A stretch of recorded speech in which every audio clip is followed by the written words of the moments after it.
Welcome back, everyone, to a new story. We really hope you enjoy it.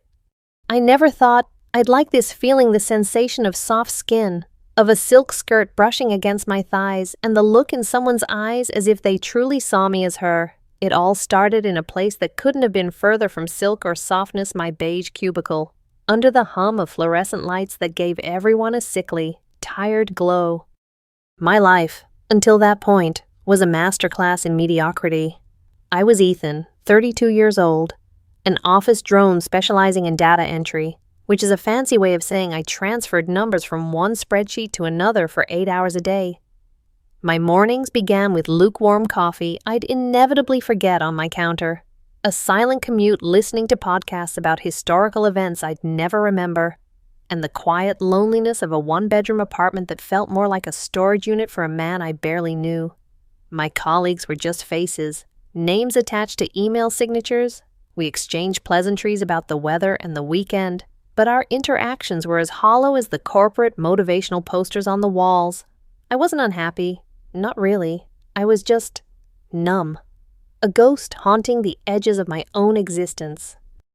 My only escape, my only sliver of color in a grayscale world, was virtual reality.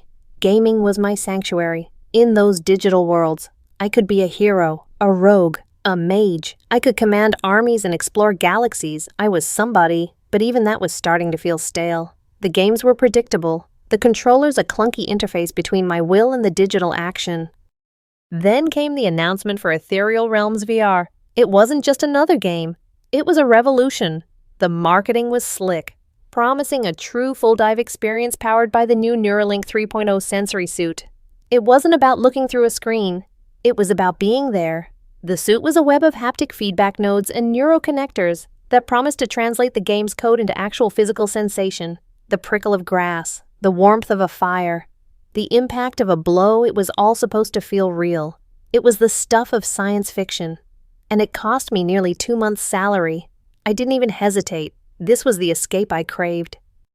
The day the box arrived, my hands shook as I sliced through the packing tape. The Neuralink 3.0 was beautiful. A sleek black bodysuit that looked like something out of a futuristic movie. It was cool to the touch. The fabric a mesh of micro-wiring and soft polymers. That night, after a dinner of microwaved lasagna, I laid it out on my bed, my heart thumping with a mixture of excitement and a pathetic sort of hope. Hope for what I wasn't sure, just more. I slipped into the suit. It was snug, hugging every inch of my body like a second skin. As I connected the final cables and lowered the sleek white headset over my eyes, the world dissolved. My drab apartment vanished, replaced by a soft white void, the system's calibration lobby. A calm, feminine voice spoke, seemingly inside my head. "Welcome, Voyager. Please begin by creating your avatar." A shimmering mirror materialized in front of me. It reflected nothing. A blank canvas. To its side, a menu of options hovered in the air. Responding to the twitch of my finger, I scrolled through the standard archetype stoic warriors, grizzled mages, nimble rogues. All of them were men, with chiseled jaws and impossibly heroic physiques. I could have been any of them. I could have been a slightly more interesting version of Ethan. But then my finger hovered over the gender selection. Male, female, non-binary. Something stopped me. A flicker of an idea. So strange and out of character that I almost dismissed it immediately. I was here to escape. Wasn't I to be someone else? Not just a stronger, braver Ethan, but someone completely, fundamentally different. What could be more different than this? It was a whim, born of years of quiet desperation and a deep, unexamined curiosity. My life was a straight line. This was a chance to take a hard left turn into the unknown, with a surge of reckless abandon that felt utterly foreign to me. I selected female. The blank canvas in the mirror shimmered, resolving into the form of a woman. The customization options were staggering.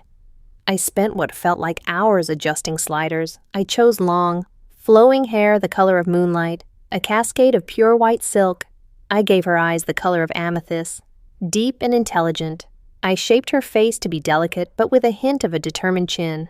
For her body, I didn't go for the hyper-sexualized figures common in these games. I chose something graceful, slender, and athletic. A dancer's body, lithe and strong. The final step was the name. I typed out letters in the air. Watching them glow, nothing felt right. Then a name surfaced from some forgotten book I'd read in college. Aara, it meant moonlight. It was perfect. Avatar Aara created? Do you wish to proceed with synchronization? The system voice asked. I took a deep, shaky breath. This was it. Yes, I whispered. The white void intensified, blinding me for a second, and then sensation. It was the most profound shock I have ever experienced. It wasn't like putting on a costume. It was like being poured into a new vessel. The first thing I registered was my center of gravity. It had shifted, lower and more centered in my hips. I felt all lighter. My limbs felt more delicate, the muscles coiling with a different kind of tension. I lifted a hand, and the arm that came into my view was slender, the skin flawless and pale. It was Aara's arm, but it was my arm. I could feel the faint tingle of simulated blood flow under the skin. Hesitantly, I took a step. My gait was all wrong. My hips moved in a way they never had, a gentle sway that felt both alien and strangely natural. I stumbled, catching myself on a column of light that had just formed nearby. The system was generating the starting zone, a marble-floored temple under a sky filled with twin moons. I reached up and touched my face. The cheekbones were high, the jawline soft. My fingers brushed against my lips, and I could feel the delicate shape of them. Then my hair. I threaded my fingers through it, and the sensation was overwhelming. It was the weight of it, a heavy silken curtain that fell past my shoulders. When I turned my head, I could feel the strands tickling my neck and back. I opened my mouth to gasp, but the sound that came out wasn't mine. It was a soft, breathy sound, a higher pitch, a different timbre. It was Aara's voice. "Oh," I whispered, and the musicality of it sent a shiver down my spine. I cleared my throat, feeling the unfamiliar vibration in my new vocal cords. My attention was drawn back to the mirror, which now stood in the center of the temple. I walked toward it, each step a small lesson in this new body's mechanics. And there she was, Aara, her amethyst eyes, wide with a shock that was purely my own, stared back at me. She wasn't a puppet. She was my reflection. I raised my hand, and she mirrored me. I turned, and she turned. I watched, mesmerized, as the muscles in her back moved beneath her simple white starting tunic. I ran a hand down her side, feeling the curve of a waist, the flare of a hip. The suit was a marvel. It didn't just press against me. It created the sensation of flesh and form. I felt the gentle, unfamiliar weight on my chest, the subtle softness of it as I breathed. My breath itself felt different, shallower, faster. I stood there for an eternity, just looking. The initial shock began to fade, replaced by a dizzying cocktail of emotions. There was fear, a profound sense of dislocation, of being an imposter in this beautiful shell. There was shame, a voice in the back of my head, the voice of my father or old-school bullies, whispering about how wrong this was. But overpowering all of it was a profound, thrilling curiosity. This body responded to my will. This face showed my expressions. This was a version of me, a hidden self I never knew existed, brought to life by technology. A part of me, the drab and dreary Ethan, was screaming in panic, but another part, a part I hadn't heard from in years, was utterly captivated. For the first time in as long as I could remember, I wasn't numb. I was feeling everything, all at once, and standing there, as Aara, under the light of two impossible moons. I smiled, and I saw her smile back. It only took a few days for the novelty to transform into a new reality. I started to realize I was talking, laughing, and even walking, exactly like a girl. The initial awkwardness was a steep learning curve, but a surprisingly intuitive one. Every stumble taught me how to balance on Aara's delicate feet. Every cracked, high-pitched utterance taught me how to control her voice, softening it into a tone that felt less like a costume and more like my own. Ethereal Realms was a breathtaking world, a fantasy landscape of floating islands, glowing forests, and cities built from crystal. As Ethan, I would have charged through it, focused on leveling up, on the grind. As Aara, My pace was different. I found myself stopping to admire the way moonlight filtered through the canopy of a silver-leafed forest, or the intricate patterns on a cobblestone street. The world felt more vibrant, more immediate, because the body I was experiencing it through was so new and sensitive. I quickly learned that being Aara wasn't just about having a different body. It was about being treated differently. In my first few quests, I fumbled with the combat system, my movements clumsy. Inevitably, a male player, clad in heavy armor, would rush to my aid. "Don't worry, miss, I've got this," they'd say, their voices booming with chivalry. As Ethan, I would have been annoyed, my pride wounded. As Aara, I felt a strange sense of relief, of being protected. I'd murmur a thank you, and my soft voice would earn me a friendly smile and an offer to join their party. I joined a small guild called the Crimson Vanguards. They were a decent group, mostly focused on exploring and questing rather than competitive player-versus-player combat. They welcomed me warmly, they called me Aara, and soon, the name felt more natural to me than Ethan. "Aara, your magic is getting really strong," one of them, a boisterous warrior named Jax, would say after a battle. "You think so," I'd reply, a hint of a shy smile in my voice that I didn't have to fake. The praise felt good. As Ethan, no one ever praised me, I was just a cog in a machine.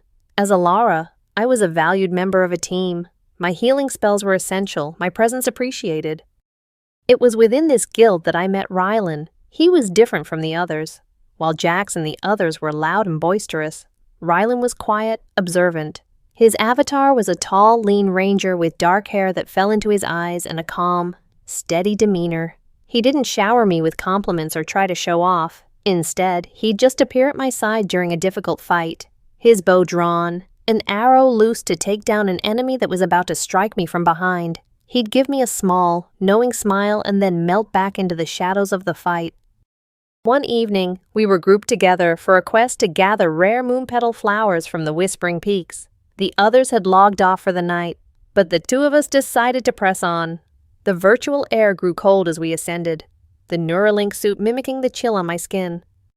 "You should take this," Ryland said, his voice a low, pleasant rumble. His avatar performed the trait animation, and a beautiful deep blue cloak appeared in my inventory. It was embroidered with silver thread that seemed to shimmer like the stars above us. "Oh, I couldn't," I said, my voice barely a whisper. "It's too much." "It has a frost-resistance enchantment," he said simply, ignoring my protest. "You'll be warmer. Besides, the color matches your eyes." My real-world heart fluttered. It was such a simple, thoughtful gesture. I equipped the cloak, and the suit immediately simulated the feeling of heavy, soft wool settling over my shoulders, the chill on my skin instantly vanishing, replaced by a comforting warmth. I pulled the hood up, and the world seemed to become quieter, more intimate. "Thank you, Ryland," I said, my voice softer than I intended. "Of course, Aara," he replied. We walked in comfortable silence for a while, the only sound the crunch of virtual snow under our boots. I found my own gestures were changing. I'd pull the cloak tighter around myself. When I spoke, I'd find my hand making a small, delicate motion. I was adopting a femininity that felt less like an act and more like an instinct. This body, this identity, was teaching me a new language. The peak of my early transformation happened a week later. The guild was celebrating its first anniversary with a party in a private virtual ballroom.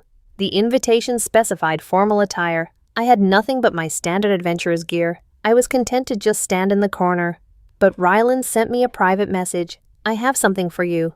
Meet me at the Celestial Plaza." I found him standing by a fountain that flowed with liquid starlight. He was dressed in a sharp black tuxedo that made his avatar look even more dashing. When he saw me, he smiled. "Close your eyes, Aara," he said. I trusted him. I closed my eyes, and I heard the chime of a trade window. "Okay, open them." When I opened my eyes, I gasped. Floating in front of me was a gown. It was a breathtaking creation of deep violet silk that seemed to drink the light. It was sleeveless, with a tasteful neckline, a bodice that looked like it would hug my form, and a long, flowing skirt that was split to the thigh. With it was a pair of delicate silver heels and a simple moonstone necklace. Ryland, it's beautiful, I stammered. I was hoping you'd like it, he said, his voice soft. Will you wear it? My hands were trembling as I accepted the gift and equipped it. The sensation was electric. The Neuralink suit outdid itself. I felt the cool, impossible softness of the silk slide over my skin, a feeling so luxurious it made me dizzy. The bodice was snug, creating a gentle pressure around my ribs and accentuating the curve of my waist. I could feel the light weight of the necklace settling against my collarbone. Then the shoes, as my virtual feet slipped into them. The suit adjusted, my heels were lifted, my posture shifted, my weight thrown forward onto the balls of my feet. It made my legs look longer, my hips sway more pronouncedly as I took a tentative step. The long skirt whispered against my bare legs. I was completely overwhelmed. It was just code, just data, but it felt so real. This was a level of embodied femininity I hadn't even conceived of. This wasn't just a different body, it was a curated experience of being a woman. From the clothes to the posture they demanded. The ballroom had a hall of mirrors. When Ryland and I arrived, he took my arm, his touch sending a jolt through me that was half virtual feedback, half genuine shock. I caught our reflection in one of the mirrors, and for the first time, I stopped seeing Ethan playing a character. I saw a woman. Aara was stunning. The gown clung to her curves, the violet fabric making her pale skin and white hair seem luminous. The heels gave her an elegance, a poise that I, Ethan, could never dream of possessing. There was a delicate, almost ethereal beauty to her that made my own breath catch in my throat for a dizzying moment. Looking at that reflection, I didn't feel like a man in a woman's avatar. I just felt beautiful. It was a feeling I had never once experienced in my 32 years of life. You look perfect, Aara, Ryland murmured, his voice close to my ear. I turned to look at him, a real blush rising on my real cheeks, a sensation the suit thankfully didn't have to simulate. My lips parted, but I couldn't find any words. I was no longer just playing a role. The line had been crossed. As I stood there in my violet gown, feeling the weight of it, the soft fabric against my skin, and the warmth of Ryland's hand on my arm, I realized with a terrifying and exhilarating certainty that I was beginning to forget I was a man at all. I was becoming Aara. When I took off the VR headset, I could still hear someone calling me Aara. The silence of my apartment would rush in, loud and oppressive. My own body felt alien. It was heavy, clumsy. My voice, when I spoke to myself, sounded harsh and grating. I'd look at my hands larger, with rougher skin and thicker fingers, and they wouldn't feel like my own. A strange phantom sensation would linger for hours. The feeling of long hair on my back, the memory of a lighter step. The game was no longer an escape. It was where I felt most myself. The real world was becoming the costume. The transition started subtly. I let my hair grow out. My excuse to myself was that a longer style would make the VR headset more comfortable. A lie so thin it was transparent. Then I found myself in the skincare aisle at the pharmacy. I was just browsing, I told myself, but I walked out with a bottle of moisturizer and a gentle cleanser. Aara's skin was flawless, and the thought of my own rough, uncared-for face felt wrong. I started taking care of myself with a diligence I had never bothered with before. I was doing it for Aara, I reasoned. The avatar's appearance was based on a scan of the player, and improvements in the real world would supposedly be reflected in the game's fidelity. Another convenient lie. One Saturday, I was shopping for groceries. I was wearing a soft gray crewneck sweater, and my now slightly shaggy hair was tied back in a small, clumsy ponytail. As I reached for a carton of milk, a woman next to me said, "Excuse me, ma'am." I froze. My head whipped around to look at her. She was a middle-aged woman with kind eyes, and she gave me an apologetic smile. "Oh, I'm so sorry. The ponytail. I thought, I'm sorry." She bustled away, flustered. I stood there, my heart hammering in my chest. I wasn't angry. I wasn't embarrassed. I felt a shocking, electric thrill. She had seen a woman. If only for a second. The idea didn't repel me. It made me feel seen, in a way I hadn't been before. That night, I looked at my reflection in the bathroom mirror for a long time. The lines of my face were still masculine, but with my longer hair and softer skin. Something was different. The Ethan I knew was starting to look like a stranger. In ethereal realms, my connection with Ryland deepened into the emotional core of my existence. We spent almost all our online time together, our companionship evolving from questing partners to something more intimate and unspoken. We'd sit by the edge of a floating waterfall for hours, not even talking, just watching the cosmos wheel above us. The game had a system that could simulate touch between players who consented. A hand on the arm, a pat on the shoulder. With Ryland, these small touches felt charged with meaning. One night, we were in a luminescent cavern, the walls studded with glowing crystals that cast a soft blue light on everything. He had just helped me defeat a powerful creature, saving me at the last second as he always did. "Aara," he began, his voice hesitant. He took a step closer. "I know this is just a game. I know we're just pixels and code to each other. But what I feel, it doesn't feel like a game." My real-world heart felt like it was going to beat out of my chest. I couldn't breathe. "I'm falling for you," he said, the words hanging in the crystalline air. "The person behind the avatar, your kindness, your laugh. I feel like I know you." I was Ethan, a lonely 32-year-old man, sitting in a dark apartment in a VR suit. He was confessing his feelings to a digital woman. I should have laughed. I should have felt guilty, like I was tricking him. I should have logged off and thrown the Neuralink in the closet. But I didn't, because in that moment, I wasn't Ethan. I was Aara, and Aara was trembling, her heart soaring. His words were a balm on a wound I never knew I had. He saw me. He saw the person I was inside the game, the person I was becoming, and he loved her. "Ryland," my voice was a fragile whisper, I feel the same way." The words were true. I, Ethan, was having real, genuine feelings for this man through the vessel of Aara. It was confusing and terrifying, but it was also the most honest I had been in years. He closed the distance between us. "Then let this be real," he said. He gently took my hands in his. A music box melody began to play from an unseen source, a feature of the romantic cavern zone. "Will you dance with me?" I nodded, speechless.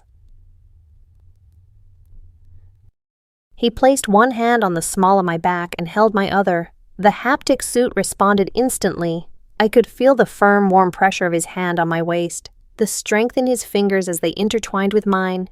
He led me in a slow, simple dance, our feet moving in time with the gentle music. I rested my head against his chest, and I could feel the simulated vibration of his heartbeat. The blue light of the cavern swirled around us. It was the most romantic moment of my life, and it wasn't real. Or maybe it was the only real thing. We danced for what felt like an eternity. He smelled of pine and winter air, a scent profile he'd applied to his avatar. It was all artificial. But my brain didn't care. The sensory input was overwhelming, my emotions raw. I was living a fantasy, and it had consumed me. When I finally logged off that night, the transition was more jarring than ever before. I stumbled out of the suit, my legs unsteady. I looked down at my own chest flat, with a smattering of hair, and I felt a pang of loss so sharp it was like a physical blow. The feeling of Ryland's hand on my waist lingered like a phantom limb. The emptiness of my apartment screamed at me. I walked to my full-length closet mirror and stared at myself. The man looking back at me was a ghost. His eyes were hollow, his expression lost. I saw the shadow of Aara in the fall of my hair, in the way I held my body. But the illusion was shattered. This was Ethan. This was the cage. A wave of despair washed over me. The joy I felt as Aara made my life as Ethan feel unbearable. I was split in two. My body belonged to this man, but my heart, my soul, it belonged to the woman in the game. I pressed my palm against my chest, where I had imagined Ryland's head resting just minutes before. It felt cold and empty, and for the first time, I asked myself a question that would change everything. What if I didn't have to choose? If a game can make me her, why do I ever have to go back to being me? The question haunted my every waking moment. It was a dangerous, seductive whisper that followed me from my lonely apartment to my sterile office and back again. The world of Ethan had become a prison of flesh, and Alara's world was the only place I felt free. About a month after my dance with Ryland, an official email from the game's developer, Synapse Dynamics, appeared in my inbox. The subject line was bland, invitation to participate in a Neuralink 3.0 pilot program. I almost deleted it, assuming it was just a generic survey, but something made me open it. The email was cryptic and couched in corporate jargon. It spoke of a new, revolutionary phase of immersive technology, of bridging the gap between the virtual and the biological. It mentioned that a select group of users, whose neurosync data showed an exceptionally high degree of avatar identity cohesion, were being invited to a private beta for something they called bio-identity integration. My blood ran cold. I read the email again, and then a third time. They couldn't mean what I thought they meant. It sounded like science fiction, a fringe fantasy from the darkest corners of the internet. The email included a link to a secure portal with a non-disclosure agreement and further documentation. My hands were shaking so hard I could barely control the mouse. I clicked. After digitally signing away my right to speak about this to anyone, I was granted access to the project details. It was exactly what I had both feared and dreamed of. Synapse Dynamics had developed a radical experimental medical procedure. It wasn't a game update, it was a total biological conversion. Using the detailed avatar data and the neural map created by months of deep immersion in the Neuralink suit, their technology could, in their words, realign the user's physical morphology to match their established virtual identity. It was gene therapy, hormonal restructuring, and cellular reconstruction, all guided by a digital blueprint. My digital blueprint. Aara's blueprint. They had a complete scan of my brain's perception of itself as Aara. The way I moved, the way I felt, the way my neurons fired when I experienced the world through her. They were proposing to use that map to rebuild the house I lived in. The risks were laid out in stark, terrifying detail: potential for catastrophic biological rejection, neurological damage, psychological breakdown, even death. This was the first human trial. We, the invitees, would be the guinea pigs. I felt a wave of nausea. This was insane. It was a monstrous, irreversible gamble. I should have closed the browser and thrown my computer out the window, but I couldn't, because beneath the fear, a wild, electrifying hope was taking root. The whisper was now a roar. This was a way out, a way to stop being the ghost in the machine and become the person I was meant to be, a way to make Aara real. I thought of Ryland. Our entire relationship was built on a lie of gender, of form, of physical reality, but the feelings were true. If I did this, I could meet him, not as Ethan, but as the woman he had fallen in love with. The thought was so powerful it eclipsed all the fear. I had 2 weeks to decide. Those 2 weeks were the most agonizing of my life. I barely ate. I barely slept. I would log into the game and just be with Ryland, soaking in every moment, every word, strengthening my resolve. He knew something was wrong. "You seem distant, Aara," he said one night as we sat on a virtual beach, watching binary stars set over a shimmering ocean. "Is everything all right in your world?" "It's complicated," I said, my voice thick with unshed tears, "but I'm trying to make it better, for us." "Whatever it is, you know I'm here for you," he said, his avatar reaching out to gently squeeze my hand. The feeling was a comforting anchor in my storm of indecision. On the final day, I sat in my silent apartment and looked at my reflection. I saw the tired, scared man I'd always been. Then I closed my eyes and pictured Aara, her silver hair, her amethyst eyes, her confident smile. There was no choice. There never really had been. I accepted the invitation. 2 weeks later, I was on a private jet to a discreet, unmarked facility in the Nevada desert. It was less like a hospital and more like a futuristic spa. I was met by scientists and doctors in sleek gray uniforms who treated me with a detached, clinical kindness. They put me through a battery of physical and psychological tests. I passed them all. My identity cohesion with Aara was, as one scientist noted with a raised eyebrow, off the charts. The day of the procedure arrived. I was led into a pristine white room dominated by a single piece of equipment, a large, transparent pod that looked like a more advanced version of the VR rigs I'd seen in movies. I was asked to undress and put on a simple medical gown. As I folded my old clothes, Ethan's clothes, for the last time, a profound sense of finality washed over me. I was saying goodbye. I lay down in the pod. It was surprisingly comfortable. A kind-faced female doctor, Dr. Aara, gave me a reassuring smile. The process will be painless.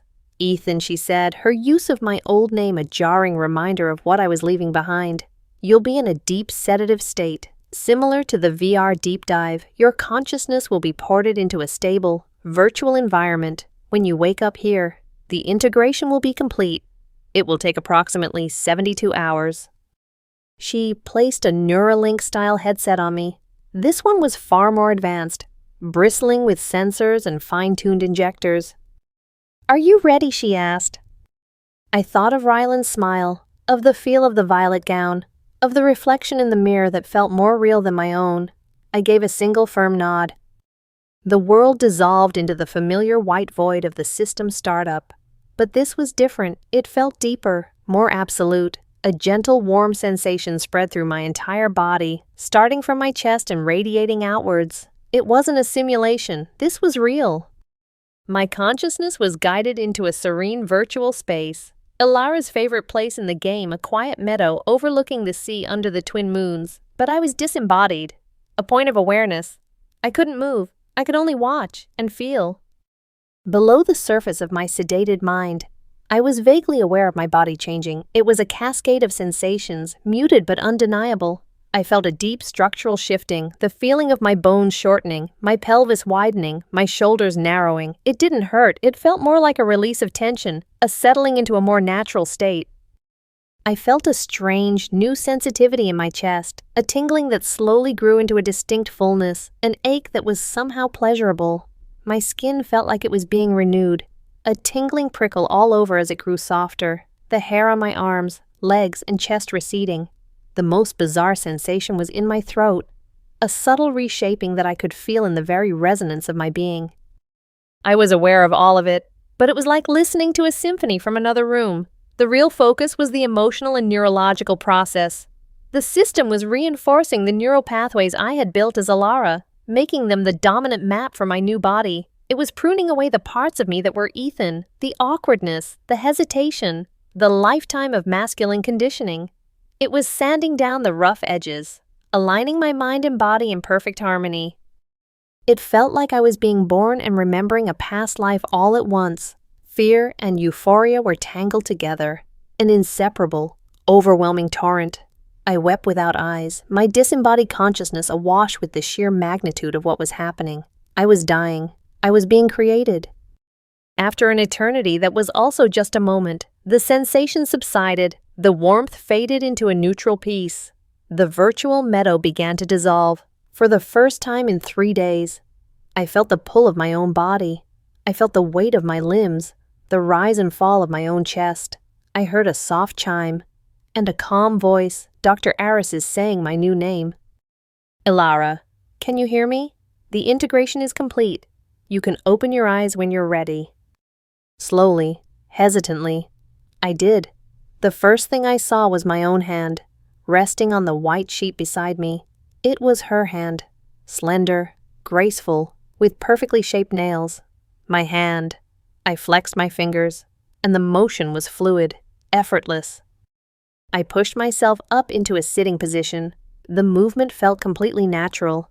The unfamiliar weight on my chest, the way my longer hair fell across my shoulders. It wasn't a simulation. It was real. I took a breath, and the air filled a pair of lungs that felt perfectly suited to my frame. A mirror had been placed at the foot of the bed. I looked up and my heart stopped. Staring back at me was the woman from the game. Her moonlight hair was real, cascading around her shoulders. Her amethyst eyes, wide with awe, were mine. The face I had spent months designing, the face I had come to see as my own, was staring back at me from the real world. This wasn't an avatar. This wasn't a reflection in a virtual ballroom. This was me, bone and blood and flesh. A sound escaped my lips, a small, choked sob. The voice was hers. It was mine. Tears streamed down my face, and I raised a trembling hand to my cheek to feel them. Real tears on real skin. I was overwhelmed by a tidal wave of every emotion imaginable, terror at the finality of my choice, boundless joy at the result, and a profound, bone-deep sense of peace. I was finally home. I looked at the beautiful crying woman in the mirror, and through the tears, I smiled, and I knew, without a single doubt, that Ethan was gone. I looked in the mirror. It wasn't a character in a game. It was me, flesh and blood. The face I saw was mine, but it held a history I was still learning.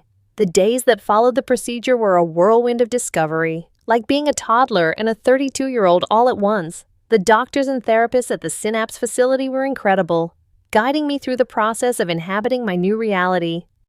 The first challenge was simply walking. I had walked as Aara for months in the game, but the simulation, as perfect as it was, couldn't fully prepare me for the reality of my new body's balance and weight distribution.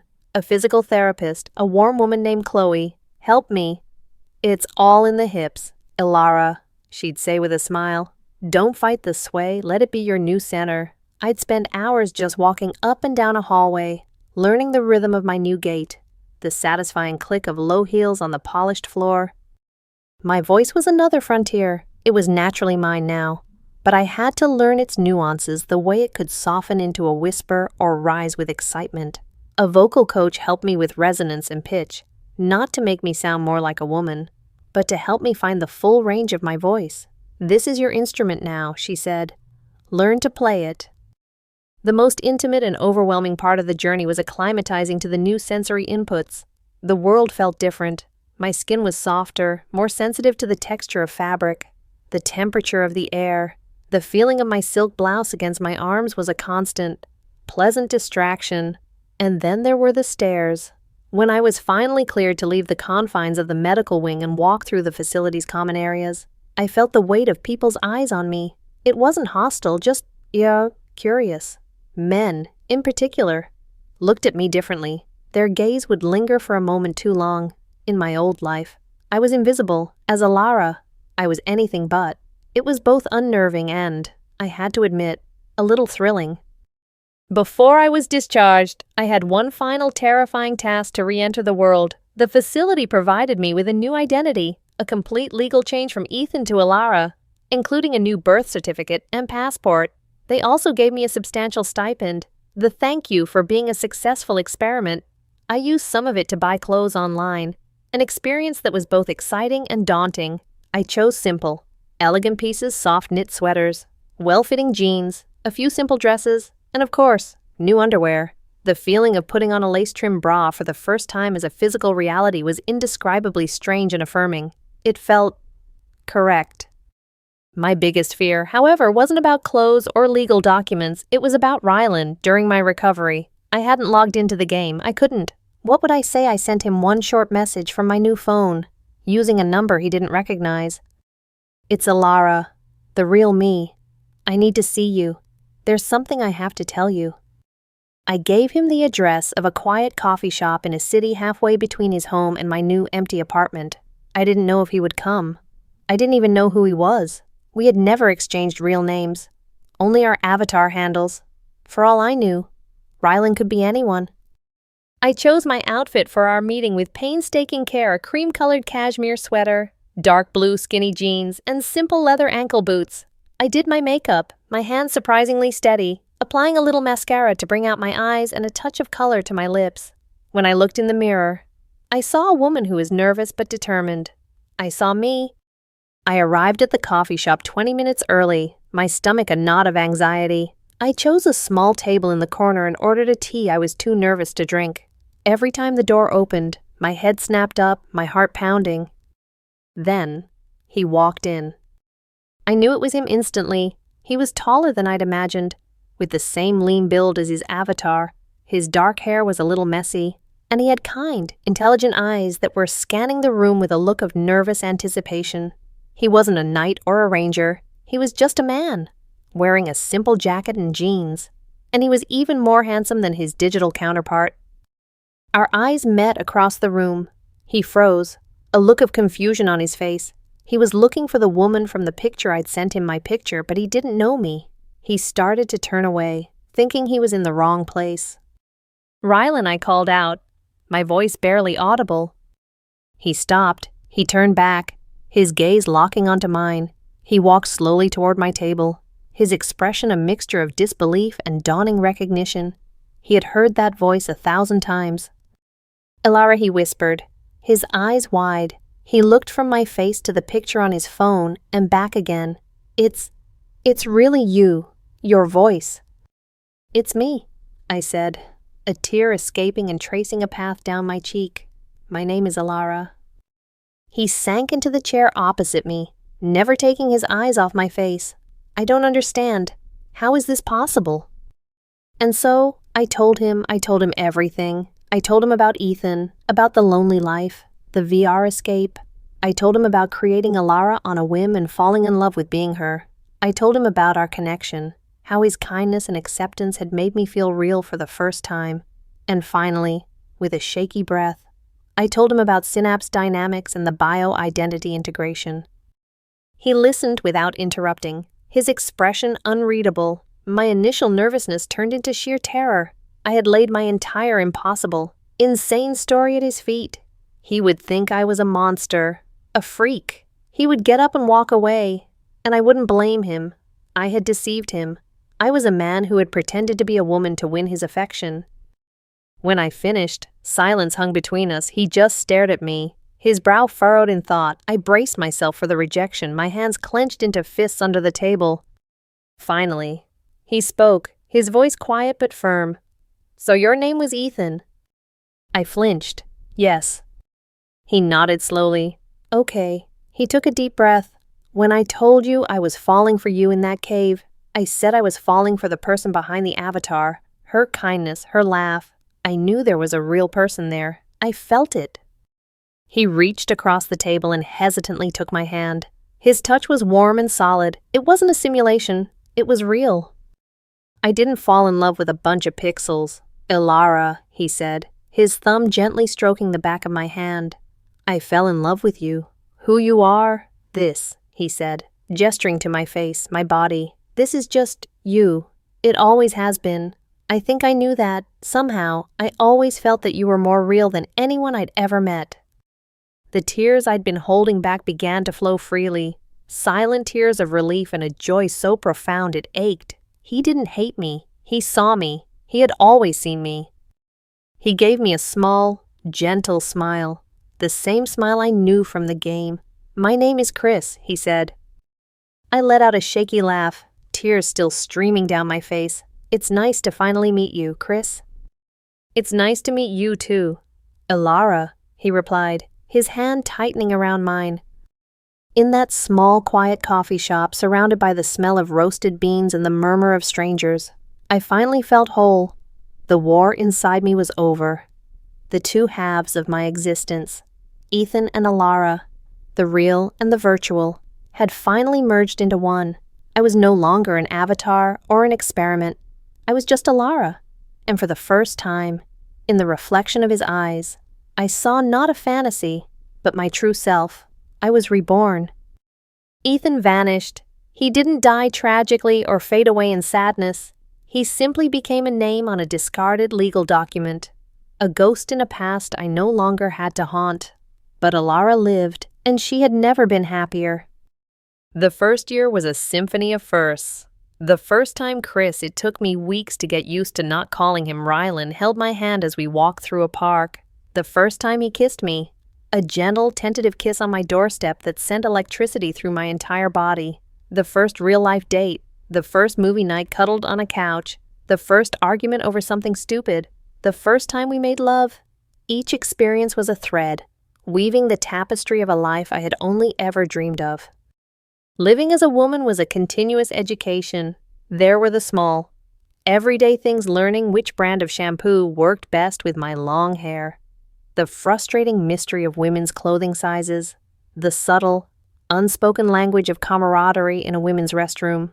But there were also the harsher lessons, the prickle of fear when walking alone at night. The sting of a dismissive comment from a man who thought I was just a pretty face. The constant low-level hum of being judged on my appearance. These experiences didn't diminish my joy. They grounded it. This was the full spectrum of the life I had chosen, and I embraced all of it. Chris was my rock. He was patient, kind, and fiercely protective. He never treated me like I was fragile or broken, but he understood the scars I carried from my past life. He loved hearing stories about Ethan, Not with pity, but with a genuine curiosity, as if he were learning about the history of someone he cared for deeply. He was brave. Chris told me once, as we lay in bed on a lazy Sunday morning, "He made you possible." And for the first time, I didn't see Ethan as a prison I'd escaped, but as the foundation on which Aara was built.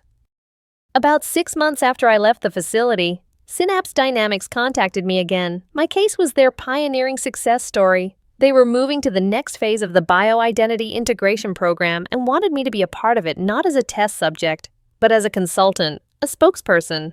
They wanted me to share my journey.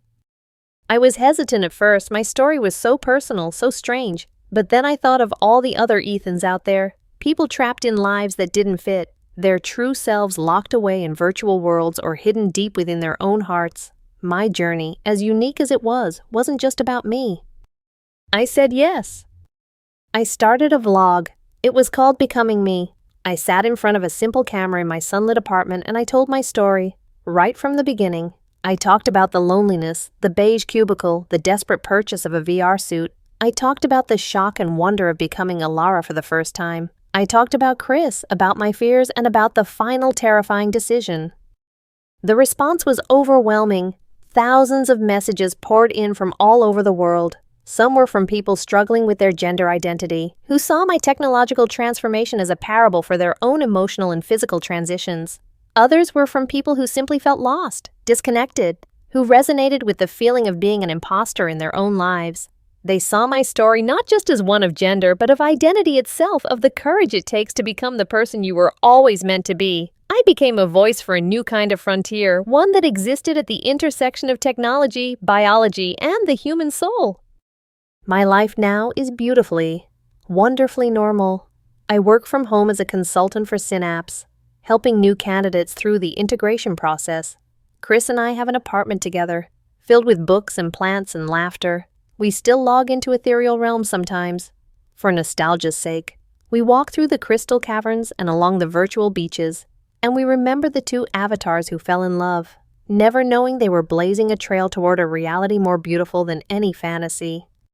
Sometimes, late at night, I stand in front of the mirror, the same way I did as Ethan all that time ago. I am no longer a stranger to myself. I trace the lines of my face, feeling the soft skin under my fingertips. I brush my long silver hair back from my shoulders. The woman who looks back at me is confident, her amethyst eyes clear and filled with a quiet, certain peace. There's no trace of Ethan left in my reflection, but I know he's there. He is the courage that clicked a button, the curiosity that chose a different path, the desperation that yearned for something more. I didn't change into someone else. I just unfolded. I shed a skin that was never mine to begin with. The technology was just a key. I was the one who had to be brave enough to turn it in the lock. Perhaps I didn't truly change. Perhaps I just gave myself permission to finally be me. And as I stand here, in this body, in this life, with a love that feels more real than the ground beneath my feet, I know my journey is complete. I am Aara, and I am home.